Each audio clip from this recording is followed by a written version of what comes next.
నమస్కారం. News vision కు స్వాగతం. ముందుగా వార్తల్లోని ముఖ్యాంశాలు.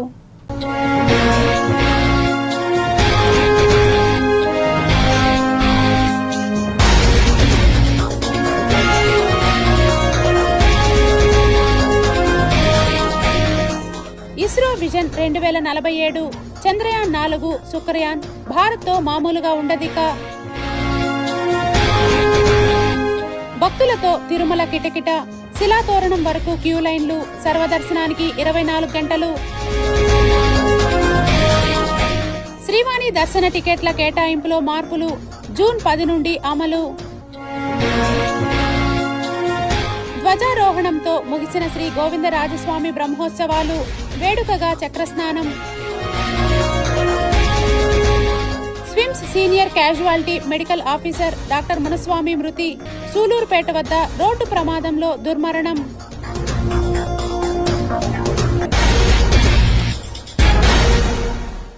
తిరుమలలో పౌర్ణమి సందర్భంగా గరుడ వాహన సేవను నిర్వహించారు అర్చకులు. అఖిలాండ కోటి బ్రహ్మాండ నాయకుడు, కలియుగ ప్రత్యక్ష దైవం శ్రీ వెంకటేశ్వర స్వామి కొలువైన దివ్య మంగళకర క్షేత్రం తిరుమలలో గరుడ వాహన సేవ అత్యంత వైభవంగా నిర్వహించింది టీటీడీ. పౌర్ణమి సందర్భంగా గరుడ వాహనంపై అధిరోహించిన మలయప్ప స్వామి ఆలయ 4 మాడవీధుల్లో విహరిస్తూ భక్తులకు దర్శన భాగ్యం కల్పించారు. ఆద్యాంతం గోవింద నామస్మరణలతో తిరుమల క్షేత్రం మారుమ్రోగింది.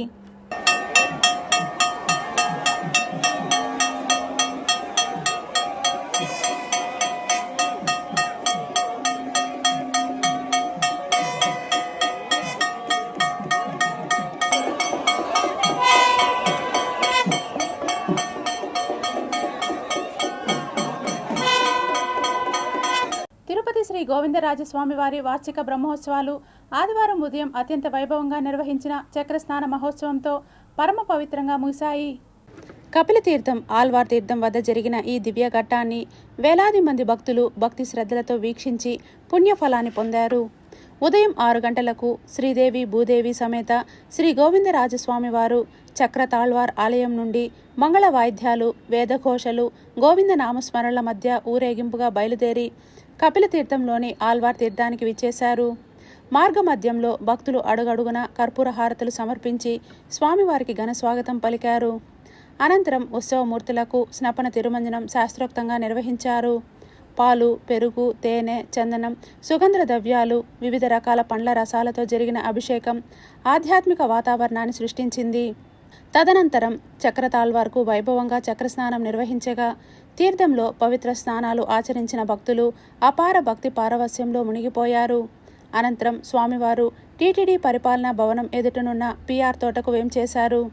రాత్రి 8:40 నుండి 9:30 గంటల వరకు నిర్వహించే ధ్వజారోహణ మహోత్సవంతో ఈ ఏడాది బ్రహ్మోత్సవాలు అధికారికంగా ముగిసింది. ఈ కార్యక్రమంలో TTD Tirumala Shri Shri Shri Peddajeeyar Swamy, Shri Shri Shri Chinnajeeyar Swamy, deputy EO Shanthi, AEO Narayana Chowdary, superintendent Chiranjeevi, temple inspector Dhananjaya తదితరులు పాల్గొన్నారు. శ్రీకాళహస్తీశ్వర ఆలయంలో స్వామి అమ్మవార్ల ఊంజల్ సేవను అత్యంత వైభవంగా నిర్వహించారు అర్చకులు. అధిక జ్యేష్ఠ మాస పౌర్ణమి పురస్కరించుకొని ప్రతి మాసం నిర్వహించే స్వామి అమ్మవార్ల ఊంజల్ సేవ మహోత్సవ కార్యక్రమాన్ని ఆలయ అధికారులు శనివారం రాత్రి ఆలయంలో ఘనంగా నిర్వహించారు. శ్రీకాళహస్తీశ్వర స్వామి ఆలయంలో పున్నమి సందర్భంగా ఊంజల్ సేవ మహోత్సవం వైభవంగా సాగింది. ఈ విశేష ఉత్సవాన్ని పురస్కరించుకొని ఉత్సవమూర్తులకు విశేష అలంకరణను చేపట్టారు. ఆలయం నుంచి ఊరేగింపుగా తీసుకొని వచ్చి మండపంలో ఉయ్యాలపై కొలువుదీర్చి వేద మంత్రాల నడుమ ధూపదీప నైవేద్యాలను సమర్పించి ఊంజల్ సేవ ఘనంగా నిర్వహించారు. వెన్నెల కాంతిలో ఉయ్యాలపై కొలువుదీరిన సోమస్కందమూర్తిని భక్తులు దర్శించి మొక్కులు తీర్చుకున్నారు. ఈ కార్యక్రమంలో ఆలయ అధికారులు తదితరులు పాల్గొన్నారు.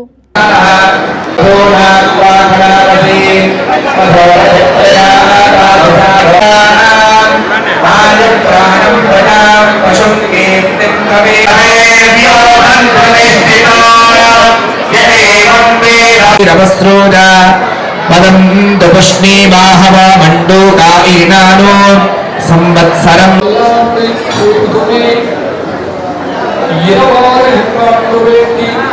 అవిదం దదతామన్యో అన్యం శల్యాత్మా పతాతృస్వ. దక్షిణ కాశీగా పిలువబడే శ్రీకాళహస్తీశ్వరాలయంలో శనీశ్వర స్వామివారికి ప్రత్యేక పూజాది కార్యక్రమాలు నిర్వహించారు. శ్రీకాళహస్తీశ్వర స్వామివారి ఆలయ ప్రాంగణంలోని శ్రీ శనేశ్వర స్వామివారికి శనివారం సందర్భంగా ప్రత్యేక తైలాభిషేకం, హారతులు, అలంకారం, ధూపదీప నైవేద్యములను ఆలయ అర్చకుల ఆధ్వర్యంలో నిర్వహించారు. ఈ కార్యక్రమంలో భక్తులు అధిక సంఖ్యలో పాల్గొన్నారు.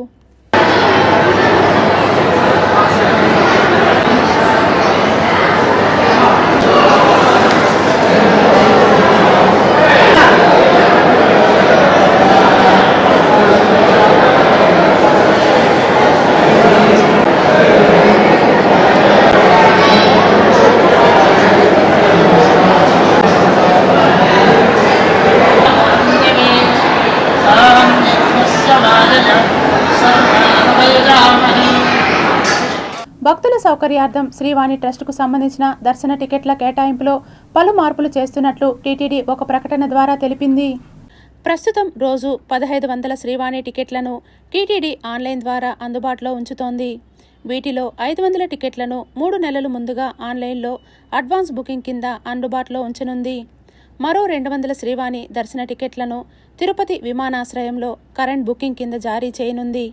ప్రస్తుతం రోజువారీ కరెంట్ బుకింగ్ కోటాలో అందుబాటులో ఉన్న 800 శ్రీవాణి దర్శన టికెట్లో ఇప్పటికే 10,000 రూపాయలు విరాళం చెల్లించి దర్శన టికెట్ కోసం వేచి ఉన్న దాతలకు ప్రతిరోజు 300 టికెట్లు కేటాయించాలని నిర్ణయించింది. ఈ సదుపాయం 2025 మే 1 నుంచి విరాళం చెల్లించిన అర్హులైన దాతలకు వర్తించనుంది. ఈ టికెట్లు ప్రతిరోజు ఉదయం 9 గంటలకు విడుదల చేస్తుంది. మధ్యాహ్నం 1 గంటలోపు బుక్ చేసుకున్న భక్తులకు అదే రోజు సాయంత్రం 4 గంటలకు దర్శనం కల్పిస్తుంది. కాగా ఈ విధానం జూన్ 10వ తేదీ నుంచి అమల్లోకి రానుంది. 2027 మార్చి 31 వరకు అమల్లో ఉంటుందని టీటీడీ పేర్కొంది. వైకుంఠం తిరుమల క్షేత్రం భక్తుల జనసందోహంతో పోటెత్తింది. వేసవి సెలవులు ముగుస్తుండటంతో దేశం నలుమూలల నుండి శ్రీవారిని దర్శించుకునేందుకు భక్తులు భారీ సంఖ్యలో తరలివస్తున్నారు. తిరుమలలోని వైకుంఠం క్యూ కాంప్లెక్స్లోని అన్ని కంపార్ట్మెంట్లు ఇప్పటికే పూర్తిగా నిండిపోయాయి.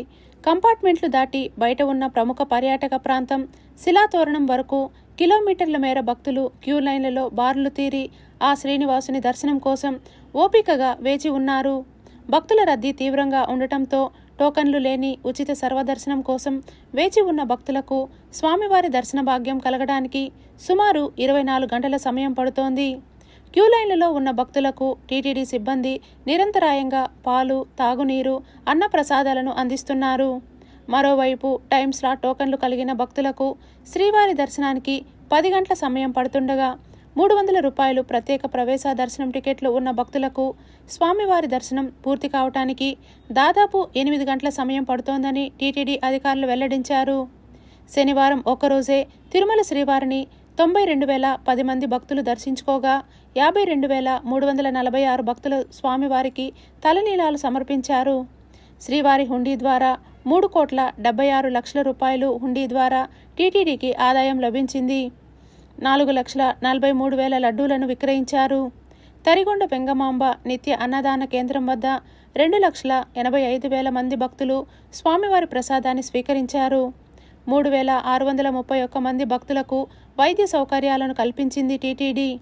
రాబోయే 2 రోజులు కూడా ఇదే స్థాయిలో రద్దీ కొనసాగే అవకాశముందని వారు అంచనా వేస్తున్నారు. తిరుమల కొండపై భక్తుల వసతి రద్దీని తగ్గించేందుకు తిరుమల తిరుపతి దేవస్థానం ఒక భారీ వ్యూహాత్మక ప్రాజెక్టును వేగవంతం చేసింది. తిరుపతిలోని అలిపిరి పాదాల చెంత అత్యంత ఆధునిక సదుపాయాలతో కూడిన ఇంటిగ్రేటెడ్ స్పిరిచువల్ పిలిగ్రిమ్ టౌన్షిప్ నిర్మాణానికి టీటీడీ బోర్డు అధికారికంగా ఏర్పాట్లను ముమ్మరం చేసింది. మరో 2 వారాల్లో ఆంధ్రప్రదేశ్ ముఖ్యమంత్రి నారా చంద్రబాబు నాయుడు ఈ ప్రతిష్టాత్మక ప్రాజెక్టుకు శంకుస్థాపన చేయనున్నట్లు విశ్వసనీయ వర్గాల ద్వారా తెలిసింది.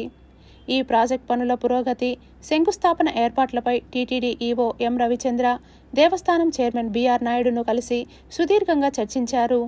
టౌన్షిప్ నిర్మాణం కోసం అలిపిరి వద్ద భూమిని కూడా ఖరారు చేశారు. అలిపిరి గరుడ సర్కిల్కు ముందు దాదాపు 30 ఎకరాలు, గరుడ సర్కిల్ దాటిన తర్వాత ఎస్వి జూ పార్క్ రోడ్డు వైపు మరో 45 ఎకరాల భూమిని మొత్తం సుమారు 75 ఎకరాలు సేకరించారు. ఈ టౌన్షిప్ ప్రస్తుత జూ పార్క్ రోడ్డుకు ఎడమ వైపున ఉంటుంది. ఇక్కడి నుండి భక్తులు రోడ్ అండర్ బ్రిడ్జ్ ద్వారా నేరుగా అలిపిరి టోల్ గేట్కు చేరుకునేలా లింక్ రోడ్ను డిజైన్ చేశారు. ఈ ప్రాజెక్టును తిరుమల కొండకు ఒక హైటెక్ బేస్ క్యాంప్ లాగా అభివృద్ధి చేయనున్నారు. దీనివల్ల కొండపై గదుల కొరత సమస్య పూర్తిగా తొలగిపోనుంది. తిరుమలకు వచ్చే భక్తులకు అలిపిరి పాదాల చెంతే ఆధ్యాత్మిక అనుభూతిని కలిగించేలా తిరుమల శ్రీవారి ఆలయాన్ని పోలిన ఒక అద్భుతమైన ప్రతిరూపాన్ని ఇక్కడ నిర్మించనున్నారు. ఒకేసారి 20,000 నుండి 25,000 మంది భక్తులు బస చేసేలా అన్ని రకాల సదుపాయాలను పొందేలా దీనిని డిజైన్ చేస్తున్నారు. ఈ ప్రాజెక్ట్ ప్రారంభ వ్యయం 100 కోట్ల రూపాయల నుంచి 600 కోట్ల రూపాయల వరకు ఉండవచ్చని అంచనా. సాంప్రదాయ ద్రవిడ శిల్పకళా వైభవం ముట్టిపడేలా బాహ్య రూపాన్ని అందిస్తూనే లోపల ఎక్కువ మంది పట్టేలా హై డెన్సిటీ వర్టికల్ లాడ్జింగ్ సదుపాయాలను కల్పిస్తారు. తిరుమలకు ప్రతిరోజు 70,000 నుంచి 1,00,000 మంది వరకు భక్తులు వస్తుంటారు. బ్రహ్మోత్సవాలు, సెలవు దినాల్లో ఈ సంఖ్య మరింత పెరుగుతుంది. ప్రస్తుతం కొండపై వసతి గదుల లభ్యత పరిమితంగా ఉండటం వల్ల సామాన్య భక్తులు తీవ్ర ఇబ్బందులు పడుతున్నారు. ఈ నేపథ్యంలో అలిపిరి వద్దే ఇంతటి భారీ టౌన్షిప్ నిర్మించడం వల్ల భక్తులు కొండ కిందనే డిజిటల్ లాకర్లు, వసతి, ఉచిత భోజన సదుపాయాలు పొంది కేవలం దర్శన సమయానికి మాత్రమే కొండపైకి వెళ్లే వెసులుబాటు కలుగుతుంది. ఈ ప్రాజెక్టును యుద్ధ ప్రాతిపదికన పూర్తి చేయడానికి టీటీడీ ఇంజనీరింగ్ విభాగం కఠినమైన గడువులను విధించుకుంది. ప్రపంచ స్థాయి ఆర్కిటెక్ట్ల నుండి సాంకేతిక, డిజైన్ ప్రతిపాదనలను టీటీడీ ఇప్పటికే ఆహ్వానించింది. చిత్తూరు జిల్లా ఎస్పీ తుషార్ డూడి ఆదేశాల మేరకు Palamaner circle inspector Mohan Reddy, SI Lokesh, SI స్వర్ణతేజ, వారి సిబ్బంది పట్టణంలోని రఘువీరారెడ్డి కాలనీలో కార్టన్ సెర్చ్ ఆపరేషన్ చేశారు.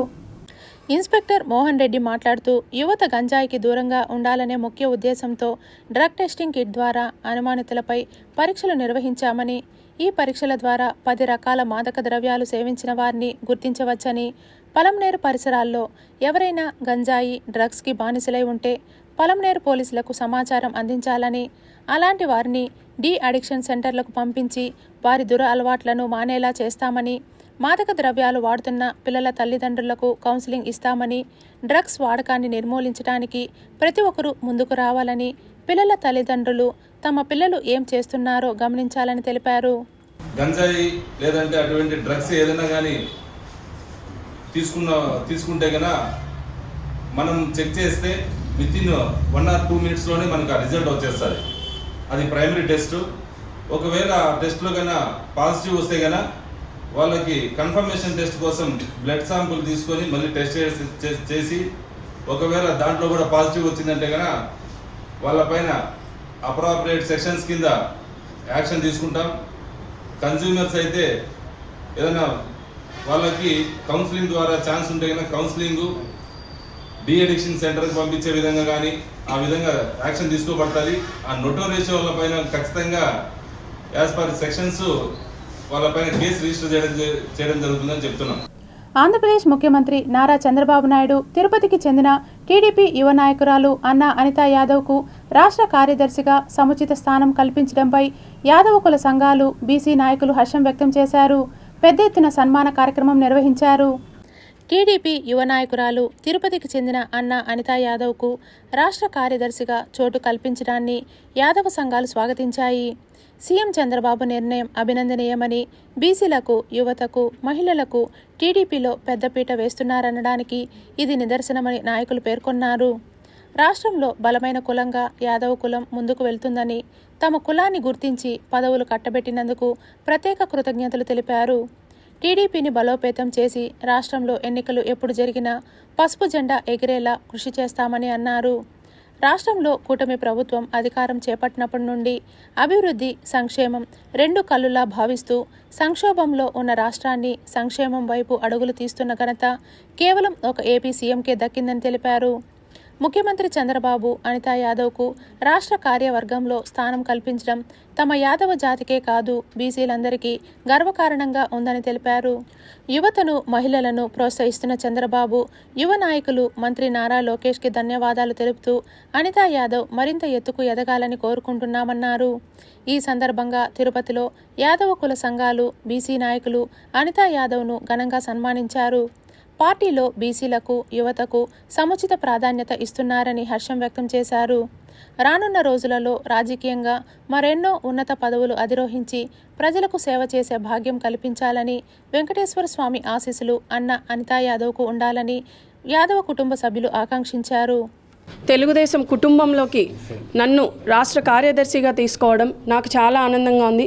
ముఖ్యంగా ఏదైతే వీగిపోయిందన్నారో మహిళా రిజర్వేషన్ 33%ని మన చంద్రబాబు నాయుడు గారు కావచ్చు, మరియు యువనేత లోకేష్ అన్న గారు అక్కడ వీగిపోవచ్చు, సెంట్రల్లో ఎంత కృషి చేసినా కాకపోయినా ముందస్తుగా మన ఆంధ్రప్రదేశ్లో మన రాష్ట్రంలో మహిళలకి 33% రిజర్వేషన్ నేను ఇప్పిస్తాను, మహిళలందరూ ముందరికి రావాలని చెప్పి దగ్గరుండి ఈ మహాసభ ఏదైతే జరిగిందో మహానాడు, ఇది స్త్రీశక్తి స్త్రీల యొక్క మహానాడు, మహిళా మహానాడుగా 2026 చరిత్రలో నిలిచిపోతుంది.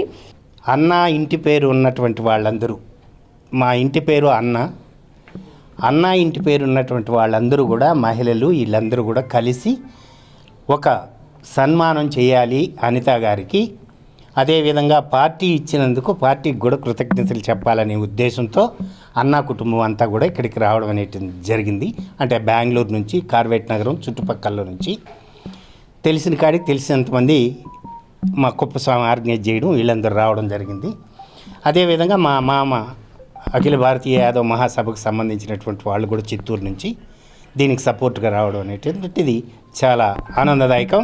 స్థానిక సంస్థల్లో బీసీలకి రిజర్వేషన్ ప్రకటించడం ఈ దేశంలో మొట్టమొదట ఈ రాష్ట్రంలో రామారావు గారి యొక్క చొరవతోనే స్థానిక సంస్థల్లో ఎంపీటీసీలుగా, జడ్పీటీసీలుగా, సర్పంచులుగా, మండలాధ్యక్షులుగా, అదేవిధంగా మేయర్లుగా, కౌన్సిలర్లుగా పోటీ చేయగలుగుతున్నారు అని అంటే ఆనాటి రామారావుకు ఉన్నటువంటి బీసీల పట్ల ఆయనకున్నటువంటి చిత్తశుద్ధి ఏందనేది అర్థమవుతుంది. అదేవిధంగా మహిళలకు కూడా ఆస్తిలో హక్కు తీసుకురావడం, ఆస్తి హక్కుని స్వీకరించడం అనేటువంటిది ఆనాటి ముఖ్యమంత్రి గారు గౌరవనీయులు రామారావుకే దక్కిందని చెప్పని, స్త్రీలకు కూడా సమానమైన హక్కు ఉండాలని చెప్పని ఆస్తిలో తీసుకురావడం జరిగింది. 40 సంవత్సరాలుగా యాదవ కులం కోసం పనిచేసినటువంటి నాయకుడు అన్నా రామచంద్రయ్య గారు తిరుపతి పట్టణంలో అలాగే రాష్ట్రంలోనే యాదవుల కోసం ఎంతో కృషి చేసినటువంటి వ్యక్తి. తెలుగుదేశం పార్టీలో కూడా వారు మాతో పాటు అనేకమైనటువంటి కార్యక్రమాల్లో పనిచేసి పార్టీ అభివృద్ధికి కృషి చేసినటువంటి వ్యక్తి. అందుకు అనుగుణంగానే ఈరోజు తిరుపతి పట్టణంలో మరి ముఖ్యంగా వారి కుమార్తె అన్నా అనిత యాదవ్ గారిని కూడా ఈరోజు రాష్ట్ర తెలుగుదేశం పార్టీ కార్యవర్గంలో కార్యదర్శిగా నియమించి మరి ఈరోజు యాదవులకు ఒక గుర్తింపును తీసుకొని వచ్చారని చెప్పి ఈ సందర్భంగా నేను తెలియజేస్తాను. ఇది కేవలం అఖిల భారత యాదవ సంఘం తరపున జరగడం అనేది ఇంకా సంతోషము. యాదవులే కాకుండా బీసీలందరినీ ఐక్యం చేసుకొని ఈరోజు అన్నా రామచంద్రయ్య గారు ఆ బీసీ చేసి చైర్మన్గా ఉండి అందరినీ ముందు పదంలో తీసుకెళ్తున్నారు. ఇది చాలా సంతోషమని గర్వహిస్తున్నాను.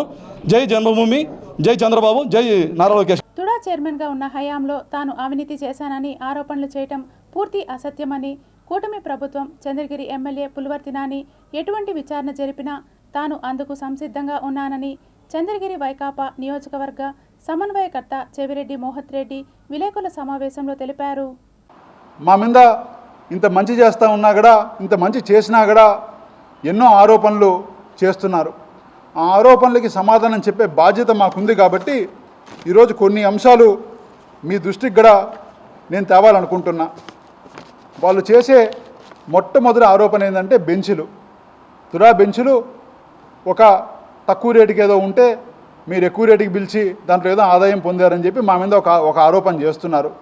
నిజంగా నేను ఇక్కడి నుంచి చెప్తున్నాను, సేమ్ తుడా బెంచ్ ఏదైతే వేశారో 7 కోటింగులు ఉన్న బెంచు, ఆ స్థాయిలో ఫిట్టింగ్ చేసిన బెంచు ఏదైతే వేశారో 9,000 రూపాయలకి వేసిన బెంచు, అదే బెంచు 2016లో ఆనాటి ముఖ్యమంత్రి గారు నారా చంద్రబాబు నాయుడు గారు పుష్కరాల్లో ఆ రోజు అదే బెంచ్ 14,400 రూపాయలకి టెండర్లు పిలిచి మరీ అదే బెంచ్ వేయడం జరిగింది. కొన్ని వేల బెంచ్లు వేయడం జరిగింది. అక్కడ ఆ టెండర్లు కాపీలు ఉన్నాయి, ఆ టెండర్లు డీటెయిల్స్ ఉన్నాయి. ఈరోజు ఏ స్పెసిఫికేషన్స్ అయితే 9,000 రూపాయలకి మేము పిలిచామో అదే బెంచు 14,000 రూపాయలకి ఆనాటి ముఖ్యమంత్రి చంద్రబాబు నాయుడు గారు అక్కడ పుష్కరాల్లో వేయడం జరిగింది.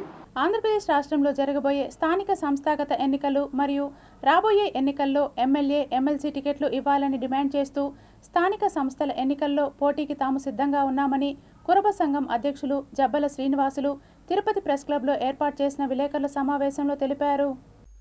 మేము ఆ రోజు సంఘం పెట్టినప్పుడు 4-5 అజెండాలు పెట్టుకున్నాం.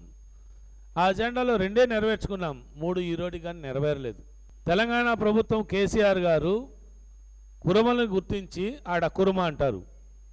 ఒకే సంతతి మేమంతా, కురుబ, కురుమ, కురువ, కురుంబన్, కురువన్. దేశంలో 12 కోట్ల మంది ఉన్నాం. ధన్గర్ 85% సబ్సిడీతో కేంద్ర ప్రభుత్వం కానీ 50% సబ్సిడీ ఇస్తాండి గొర్రెలు మేకలు పెంపకానికి. కానీ కేసీఆర్ గారు ఇంకొక అడుగు ముందుకేసి కేంద్రం ఇచ్చిండే 50% కానీ పరిగణలో తీసుకోకుండా తన ప్రభుత్వంలో మా కురుబ సోదరులు వ్యాపారంలో దిట్టలుగా ఉండాలా అనే ఉద్దేశంతో ఒక పొట్టేలు 2 గొర్రె పిల్లల పంపిణీ ఒక బృహత్త కార్యక్రమాన్ని మొదలుపెట్టాడు. 86 లక్షల గొర్రెల పంపిణీ జరిగిందంటే ఎంత మా కులం మీద ఇది ఉందో ఆలోచన చేయండి. రేపు నెల 14వ తారీఖున కడప జిల్లాలో సౌత్ ఇండియా కురవ సంఘం ఆధ్వర్యంలో జిల్లా కార్యవర్గ సమావేశాలు ఏర్పాటు జరుగుతుంది. తిరుపతిలో శ్రీ వెంకట గాయత్రి బ్రాహ్మణ వివాహ పరిచయ వేదిక ఆధ్వర్యంలో బ్రాహ్మణ వధూవరుల పరిచయ వేదిక కార్యక్రమాన్ని ఘనంగా నిర్వహించారు. తిరుపతి పాత తిరుచానూరు రోడ్డు మార్గంలోని అంకాలమ్మ ఆలయ సమీపంలో గల ప్రైవేట్ కళ్యాణ మండపంలో అఖిల భారతీయ బ్రాహ్మణ వధూవరుల వివాహ పరిచయ వేదిక కార్యక్రమం ఘనంగా జరిగింది. ఉమ్మడి చిత్తూరు జిల్లాల నుంచే కాకుండా ఇతర ప్రాంతాల నుంచి కూడా బ్రాహ్మణ కుటుంబాలు విచ్చేసి వధూవరుల పేర్లను నమోదు చేసుకున్నారు. తమకు సరిపోయే జీవిత భాగస్వామిని ఎంచుకునేందుకు ప్రయత్నాలు చేశారు. ఈ సందర్భంగా 35వ అఖిల భారత బ్రాహ్మణ వధూవరుల ఉచిత వివాహ పరిచయ వేదిక కార్యక్రమ నిర్వాహకులు మాట్లాడుతూ గడిచిన 35 సంవత్సరాలుగా తమ ట్రస్ట్ ద్వారా అనేక మంది జంటలకు వివాహం జరిపించడం జరిగిందని తెలిపారు. వారంతా సుఖ సంతోషాలతో జీవిస్తూ బ్రాహ్మణుల అభివృద్ధికి సంతోషానికి మేము ఎప్పుడూ తోడ్పాటు అందిస్తామని అన్నారు. ఇలాంటి వేదికలు సమాజానికి ఎంతో అవసరమని పేర్కొన్నారు. ఈ వేదిక ద్వారా వందలాది కుటుంబాలు ఒకే చోట కలిసి సంబంధాలు కుదుర్చుకునే అవకాశం లభించిందని పాల్గొన్న వారు హర్షం వ్యక్తం చేశారు. శ్రీ వెంకట గాయత్రి చారిటబుల్ బ్రాహ్మణ వివాహ పరిచయ వేదిక సేవలను అందరూ అభినందించారు. పరమ పూజ్యులు నడిచే దైవంగా పేరుగాంచినటువంటి చంద్రశేఖరేంద్ర సరస్వతి స్వామి మహాస్వామి వారి జయంతి సందర్భంగా వారి చిత్రపటానికి బ్రాహ్మిన్ కోఆపరేటివ్ క్రెడిట్ సొసైటీ మరియు చిగోరా ఆధ్యాత్మిక సేవా కేంద్రం మరియు వెంకట గాయత్రి సేవా ట్రస్ట్ సభ్యులు అందరూ కూడా చేరి వారి చిత్రపటానికి ఘనంగా పుష్పాంజలి ఘటించి వారు భారతదేశ సనాతన సాంప్రదాయానికి చేసిన సేవలని కొనియాడుకుంటూ ప్రాతస్మరణీయులైనటువంటి శ్రీ పరమాచార్య శ్రీ చంద్రశేఖరేంద్ర సరస్వతి స్వామి వారిని స్మరించుకుని వారికి ఘనంగా నివాళులు అర్పించారు. ఈరోజు మరి వివాహ పరిచయం నిర్వహించాం. దీనికి ముఖ్య అతిథులుగా తిరుమల తిరుపతి దేవస్థానం బోర్డు డైరెక్టర్ భానుప్రకాష్ రెడ్డి గారు, అలాగే సంఘంలోని పెద్దలు, అలాగే కళ్యాణ కల్పతరు శ్రీనివాసరావు గారు, అలాగే మా ప్రధాన కార్యదర్శి మాచిరాజు కిరణ్ కుమార్ గారు, మరి మా వెంకట గాయత్రి సేవా ట్రస్ట్కి నిత్యం సేవలు అందిస్తున్న మా ఎంఎస్ విశ్వనాథం గారు, అలాగే రవిశంకర్ శర్మ గారు, వీరందరి సహకారంతో నలుమూలల నుంచి కూడా ఇప్పటిదాకా ఆంధ్ర, కర్ణాటక రాష్ట్రాల్లో కలిపి, తమిళనాడు రాష్ట్రాల్లో కలిపి FOBMIS ద్వారా సుమారు 172,000 మందికి ప్రత్యక్షంగా పరోక్షంగా వివాహాలు జరిగాయని చెప్పి సగర్వంగా సభ్యుల తరపున తెలియజేస్తున్నాం. ప్రతి విద్యార్థి ముందుగా ఒక స్థిరమైన లక్ష్యాన్ని ఏర్పాటు చేసుకొని ఆ లక్ష్యానికి అనుగుణంగా సాధన చేయాలని పలువురు వక్తలు కొనియాడారు. తిరుపతి వేమన విజ్ఞాన కేంద్రంలో ఏర్పాటు చేసిన సమావేశంలో వారు మాట్లాడుతూ 10వ తరగతి ఇంటర్మీడియట్ విద్యను పూర్తి చేసుకున్న స్టూడెంట్స్కు అవగాహన కార్యక్రమాన్ని నిర్వహించారు. ఏ కళాశాలలో చేరినా, ఏ కోర్సు తీసుకున్నా మన మార్గాన్ని స్పష్టంగా నిర్దేశించుకొని ముందుకు వెళితే ఎన్నో అవకాశాలు మనల్ని వెతుక్కుంటూ వస్తాయని అన్నారు. ఇప్పుడు ప్రభుత్వ రంగంలో, ప్రైవేట్ రంగంలో ఎన్నో కోర్సులు ఉన్నాయని, అడ్వాన్స్డ్ కోర్సులు, ట్రెడిషనల్ కోర్సులు అందుబాటులో ఉన్నాయి. వాటిలో మనకు ఏది ఇష్టమో ముందుగా నిర్ణయించుకోవాలి. ఆ ఇష్టాన్ని బట్టి కోర్సు ఎంచుకొని దానిలో కృషి చేసి, సాధన చేసి నైపుణ్యాలు పెంచుకుంటే భవిష్యత్తు బంగారుమయం అవుతుందని తెలిపారు. ఇప్పుడు ఎన్నో కోర్సులు ఉన్నాయి. ప్రభుత్వ రంగంలో ఉన్నాయి, ప్రైవేట్ రంగంలో ఉన్నాయి. వివిధ రకమైనటువంటి కోర్సులు ఉన్నాయి. అడ్వాన్స్డ్ కోర్సులు ఉన్నాయి, ట్రెడిషనల్ కోర్సులు ఉన్నాయి. వాటిల్లో మనకి ఏది ఇష్టమనేది ముందుగా నిర్ణయించుకొని ఆ ఇష్ట ప్రకారం చేరి దాని ప్రకారం కృషి చేసి సాధన చేసి కెరీర్ని బిల్డప్ చేసుకొని చక్కటి భవిష్యత్తుని నిర్దేశించుకోవాలనేటువంటి ఉద్దేశంతో ఈ అవగాహన సదస్సు ఏర్పాటు చేయడం జరిగింది.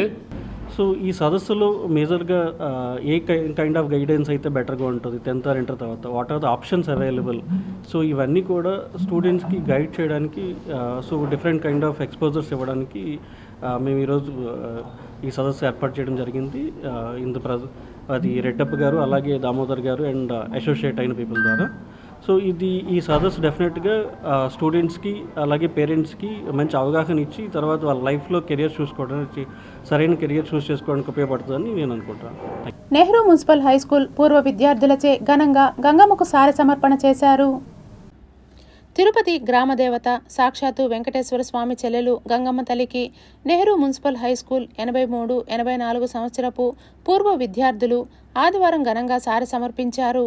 అత్యంత పవిత్రంగా, అంగరంగ వైభవంగా తిరుపతిలో ప్రతి ఏటా నిర్వహించే గంగమ్మ జాతర తర్వాత వచ్చే ఆదివారాలలో ఈ కార్యక్రమం చేయటం అత్యంత విశేషమైనదని అసోసియేషన్ కార్యదర్శి, పూర్వపు Tirupati municipal corporation revenue officer, ప్రస్తుత Chittoor urban development authority secretary KL Varma తెలిపారు.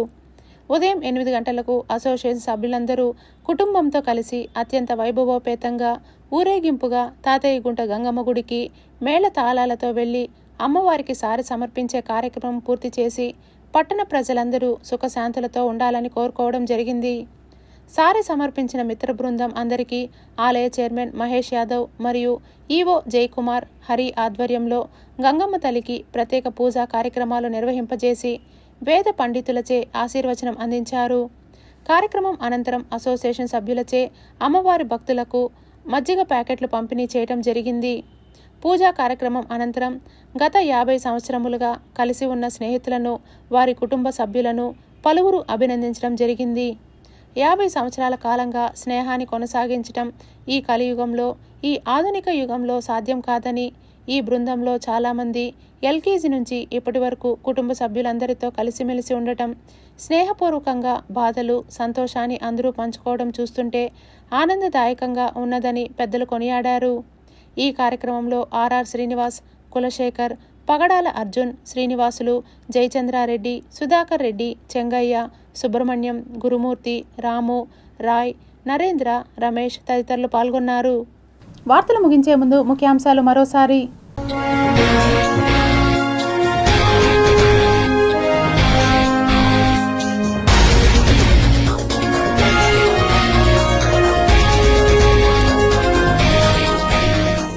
ఇస్రో విజన్ 2047, చంద్రయాన్ 4, శుక్రయాన్ భారత్తో మామూలుగా ఉండదిక. భక్తులతో తిరుమల కిటకిట, శిలాతోరణం వరకు క్యూ లైన్లు, సర్వదర్శనానికి 24 గంటలు. శ్రీవాణి దర్శన టికెట్ల కేటాయింపులో మార్పులు జూన్ 10 నుండి అమలు. ధ్వజారోహణంతో ముగిసిన శ్రీ గోవిందరాజస్వామి బ్రహ్మోత్సవాలు, వేడుకగా చక్రస్నానం. SVIMS senior casualty medical officer doctor Munaswamy మృతి, సూలూరుపేట వద్ద రోడ్డు ప్రమాదంలో దుర్మరణం.